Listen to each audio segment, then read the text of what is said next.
What's up, guys? This is Alexander, obviously.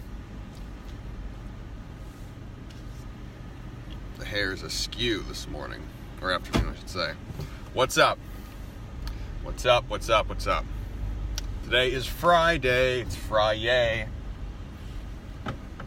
They always made me laugh. Nice glasses. Thanks. These are Ray-Bans, actually. I got them at Nordstrom Rack for like, I think 80% off.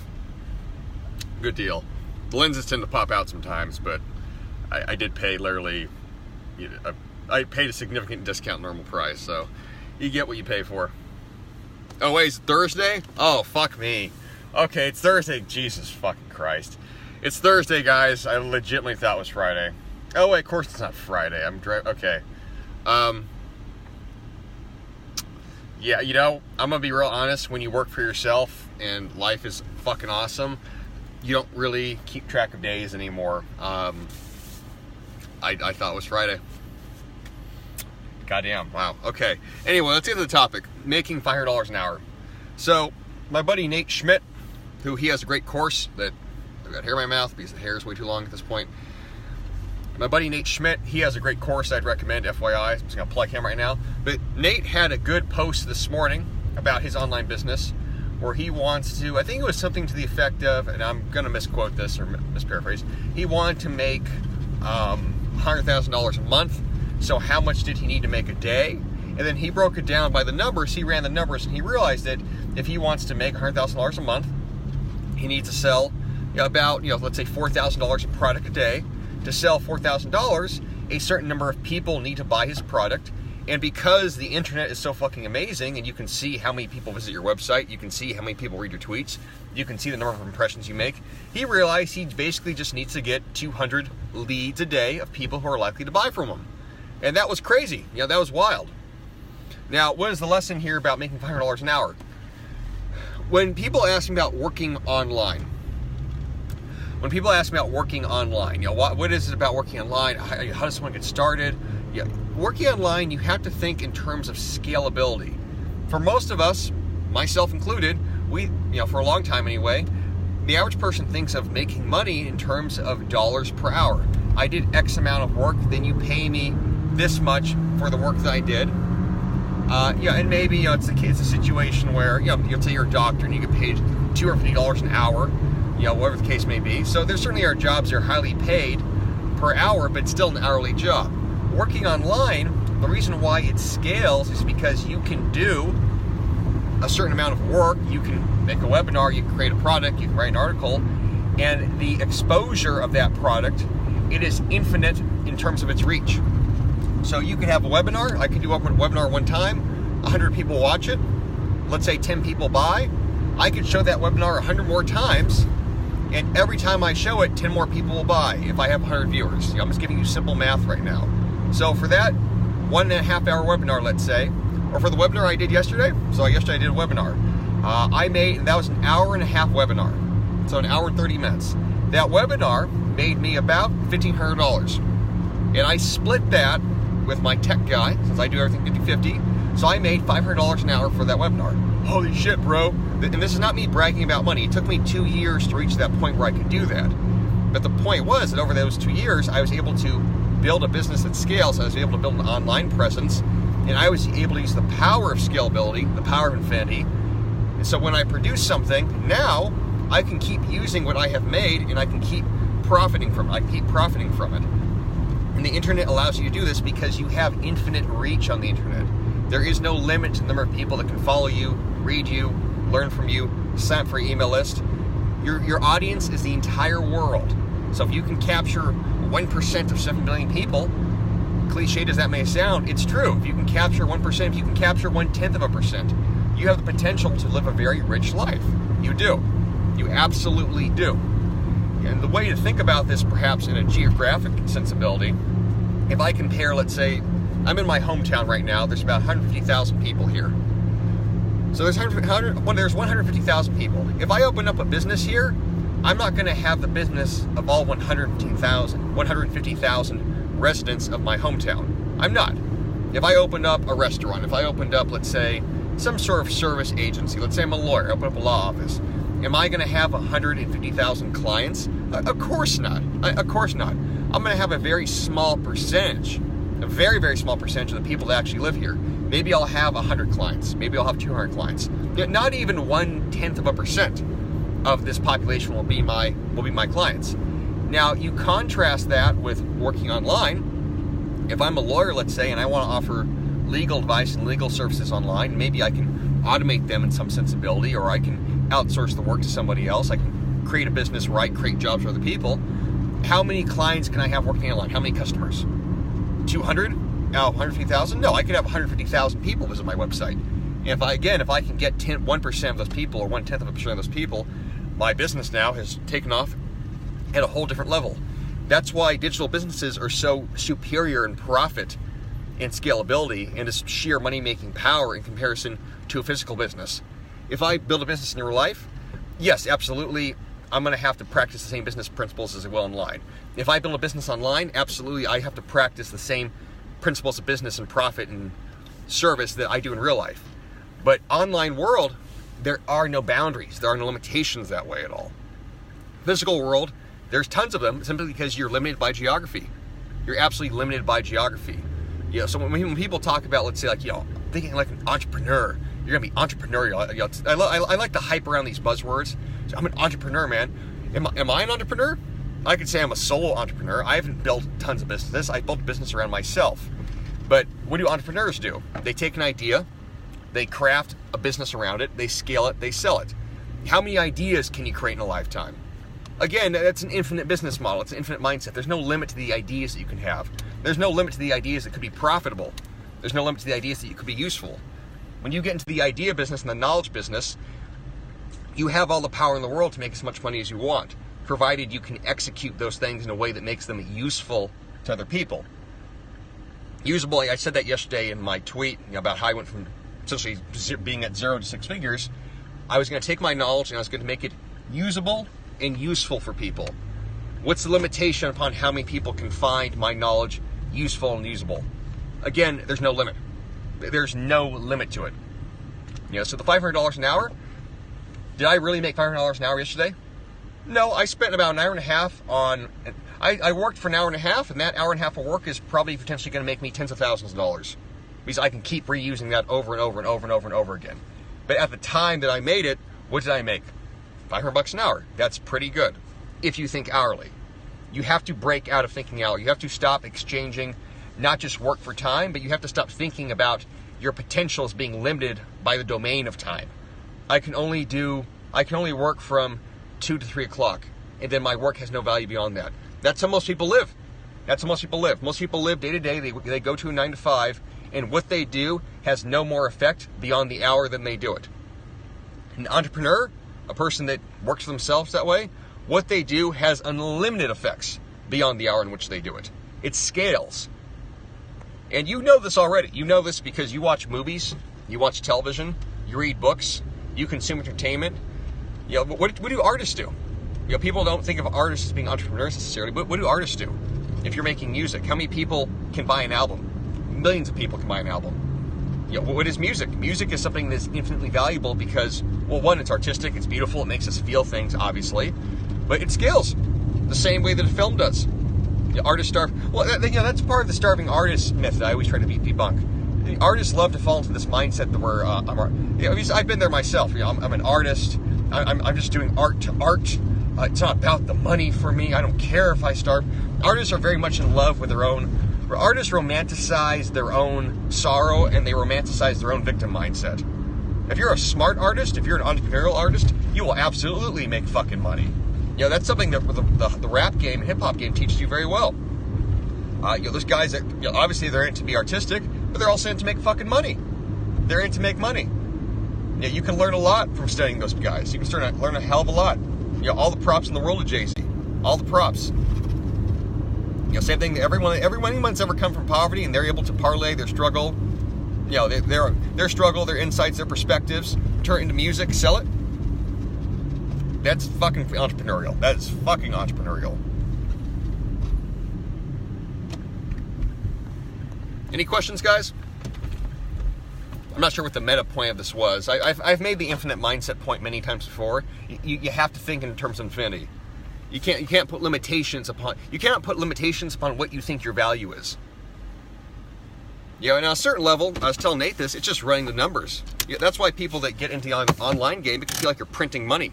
Because it can. Because you can run an ad, you can run a couple of ads, costs you a few $100, makes you a few $1,000s. For some of for people that work 9 to 5, it's mind-blowing. I get blown out all the time because I always maintain a perspective of gratitude for what I do. I can send out a couple of tweets, I can send out some emails, $1,000, $2,000, $3,000. That's insane. How would you suggest starting a business without a network of people? Starting a business, well, I wouldn't even suggest starting a business. I would back up. When you say, well, starting a business of what? You have to figure out what it is that you can take seriously. Anyone can earn online skills. You don't have to have a network to learn online skills. You can pull out books, you can go to the library, you can find stuff online, you can start hand copying, you can start handwriting it. You can learn how to copyright, you can learn how to create a website. You can learn how to use basic web tools to set up a store. You can learn how to sell digital products. You can learn how to be an affiliate. There's lots of ways to go about that. I think with business, when people ask me, like, how do I start a business? It's very much like asking me, what job should I do? Should I be a doctor? I have no fucking idea. What is it that you're hoping to get out of it? Is this a side hustle? Is this something that you want to dedicate yourself full time to? Do you already have a skill set that you might be able to parlay into something? For those of you guys who've had professional careers where you have a set of expertise, where you have mastery over something, you have the ability to amplify that and multiply that and take that and turn it into a business. If you're a younger person, though, and you don't have any real skill sets, well, like the guy I worked with yesterday. He's not a master of anything, but he taught himself technical skill sets, learned how to do webinars, learned how to do the back-end stuff. Now he's working with me. I paid him $750 yesterday. That's fucking cool. For a day of work, for an hour and a half, that's pretty good.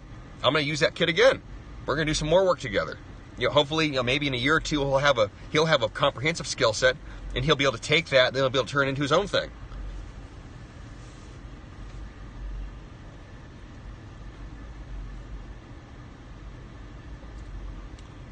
What's up, Chase? Oh yeah, my buddy Chase is watching this right now. So what does Chase do? Chase has realized how Pinterest works.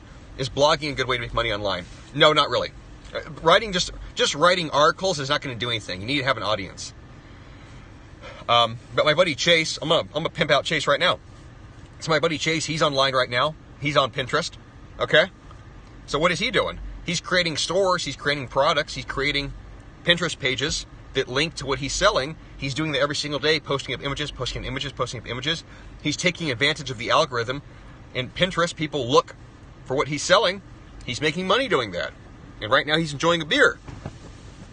But did he know how to do that 2 years ago? Fuck no, he didn't.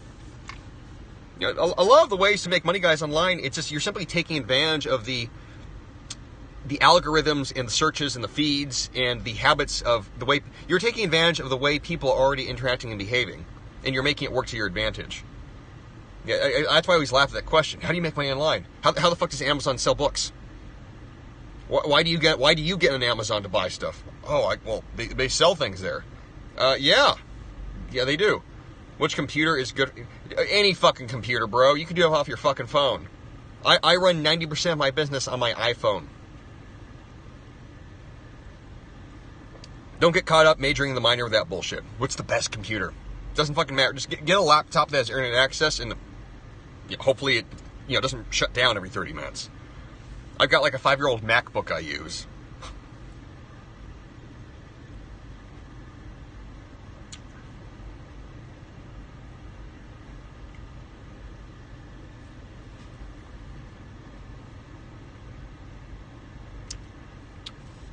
I'm drinking a Bang energy drink.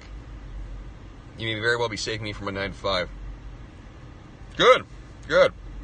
Yeah, some of you guys that hit me up, man, I'm working 9 to 5, it sucks. Then fucking do something about it. How long does it take to get good? At a skill set where you could sell it to other people at a reasonable level? I mean, yeah, that really depends, honestly, my man. Depends on what it is. Some things can be learned in 6 months, and then you can hit a level. So, okay, how should I say this? There are skill sets in which mastery does not exist, only competency.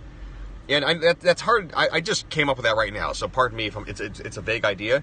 But let's say something like building a website. Let's say something like what like what some of you guys are doing with drop shipping, or learning how to set up these technical back end things, like do webinars. How do I set up webinars? How do I set up PayPal? How do I set up a WordPress site? That's not something that you really master at all. You're either competent at it or you're not. It's one of those yes or no skills. So yes or no skill sets can still have a very technical learning curve. So if you can compile up those yes/no skills, you can start making money in 6 months. You could teach yourself those skills for 6 months, and then start helping other people that need those skills. Yeah, there are things that you master, and then there's things you are simply able to do or not do.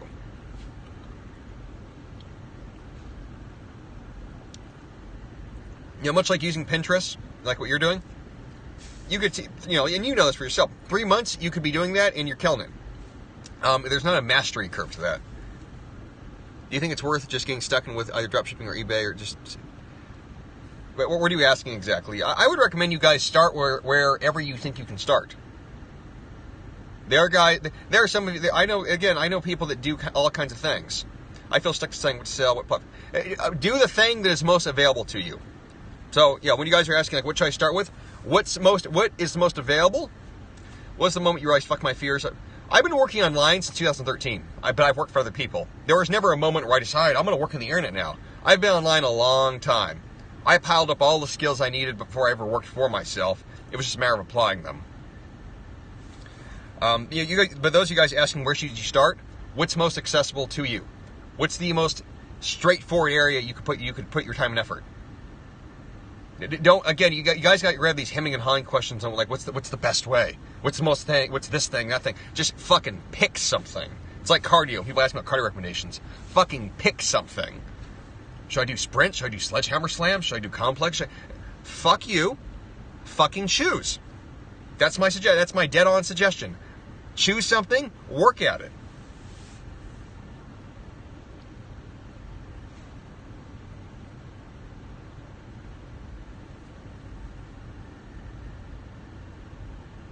You are overthinking it. I have friends who are copywriters. What did they do to start? They got online. They looked up copyright letters. They started handwriting them. They started writing articles in Fiverr and Upwork.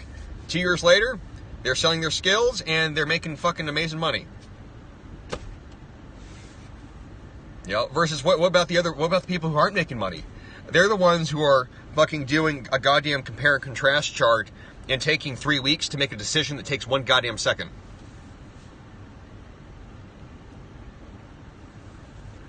The more time you take to make the decision, it does not make the decision better. Just act.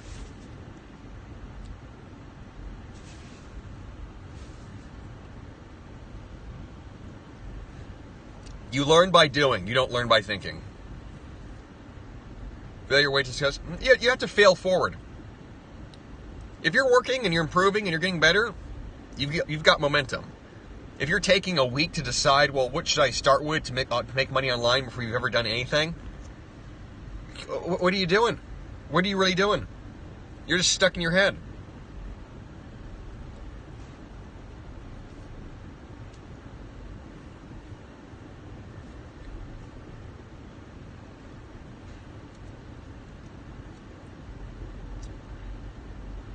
Selling phone chargers, bro. Sell fucking anything. Honest to God. I get what's the easiest thing? What's the easiest, most direct, most accessible thing that you could do right now that would start having an effect? It's like when people ask me about what should I do for a workout. Start doing fucking push-ups in your room. How many push-ups? Just fucking do push-ups. Jesus. You haven't even done a push-up, and you're already asking me about what kinds of push-ups and fucking bullshit. Yeah, you guys can tell I don't like to overthink things. Action beats everything else that's not action.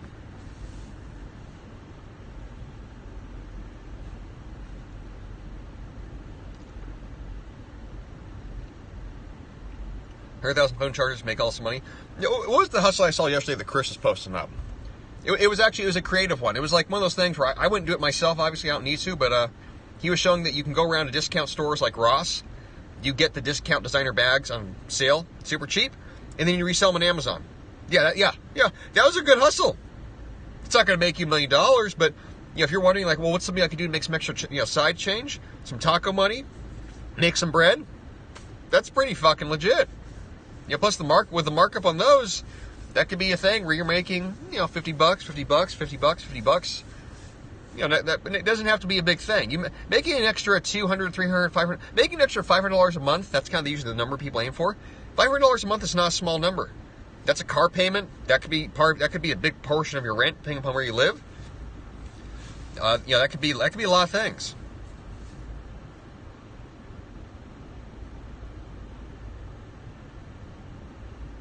It just gets you into the mood of hustle. Yeah, absolutely it does. You have to have that hustle mentality. I don't want to sound like Gary Vee, where it's like grind, hustle. But there is something in hustler mentality where when you make some money, you want to make some more money. That's how it goes.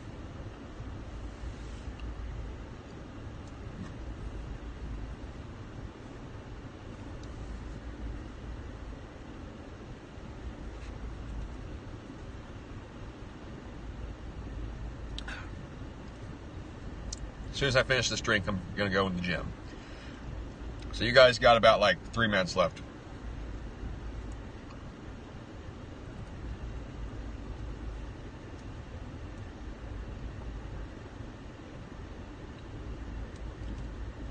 Any other questions, ladies and gentlemen?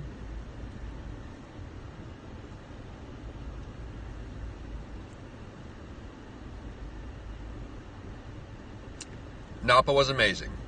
You've inspired me to begin vending on Amazon. Go for it. What do we need to know about algorithms?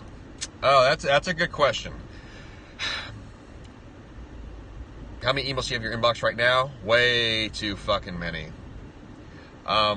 With algorithms, God, how to make this simple? On a certain level, what's an algorithm? An algorithm is the formula, so to speak, that each social network has that allows you to garner exposure. So anytime you put an input into the system, the algorithm takes that input and then it puts down to the broader network. So something like Facebook, for example, Facebook limits the reach that you have with your posts. It limits the reach that you can have with pages because the algorithm does not want any one page or any one individual to get too large in their influence and too large in the network. Facebook does that on purpose. It keeps it small and contained. Something like Twitter or something like Pinterest, the algorithm is designed to expose you to the maximum possible audience, especially Pinterest. Now, when I say algorithm, does that mean you need to know the specific numbers per se? No, you don't need to know the numbers. You just need to know how to work with it. For Facebook, the algorithm works with you, and this is getting more technical, obviously. The Facebook, the algorithm, the way you work with it is by designing ads and by targeting those ads towards very specific niches. So Facebook works great for finding very specific audiences. Something like Twitter, for example, its Twitter algorithm, it really only operates off of retweets and likes. So if something gets retweeted a lot, then it goes into the network. So Twitter doesn't really have an algorithm so much as it has a naturally occurring social formula that arises because people end up following people that they like. That's how that happens. Google finding low competition keywords. Yeah, Google's another example. People are always looking for keywords, long tail keywords, looking for phrases. Google will show certain things in its search rankings depending upon their particular algorithm, which looks at the quality of the article, the content, the length, the website. So, I mean, these are all things that I don't profess to be an expert in all of these, but these are all things that you learn in the online game. And, maybe for some of you, you're like, what the fuck are you talking about? They're pretty simple formulas. I shouldn't even say formulas. They're fairly simple concepts once you understand them. Because really what you're really revealing is simply just how the numbers work for all these different networks. Because a lot of these people don't question these things. When you get on Google, have you ever really wondered, how does Google return these rankings? If you Google something and it comes up, number one search, whatever, have you really thought how that works? Because there's a system to it. There's systems to everything. So if you can learn what the system is to any particular network, any particular social network, you can learn how to make that system work for you. Instagram, same thing. What works in Instagram? Instagram obviously uses hashtags. So if you can hashtag things the right way, if you can find people that are looking for what you're posting, you can grow your Instagram profile. And again, there's also naturally occurring formulas. There's naturally occurring algorithms in regards to what people look for. If you're, let's say, a hot girl on Instagram, you show pictures of your ass, guess what? You're going to get lots of followers and lots of likes. That's how that works. Is there an ass algorithm on Instagram? No, just people, guys are thirsty motherfuckers that want some tail, so they're going to like your pics. But you can use that to your advantage. That's why lots of girls are on Instagram making money off of it. Can't hate on the hustle. You're a girl, you want to show off the body? Hey, it's the thirst algorithm. There you go. That's the algorithm of the thottery. But hey, if that girl's making 6 figures a year, or she's making money off her, her booty pics, by all means, honey, get yours. Get yours. So, point being, guys, is that there's systems, everything. You're just learning how the system works, and then you use that system for your own capitalization. That'd be some higher level shit to try and go through the numbers for all things. And these are lots of things where you have to kind of show it. Let's say on paper, you're trying to verbalize it. If you've never thought about any of this stuff, it can be hard to grasp. But obviously, you realize, of course, that this whole social network that we exist in, it's built upon systems like everything else. So you do the learning, you do the work, you make some money.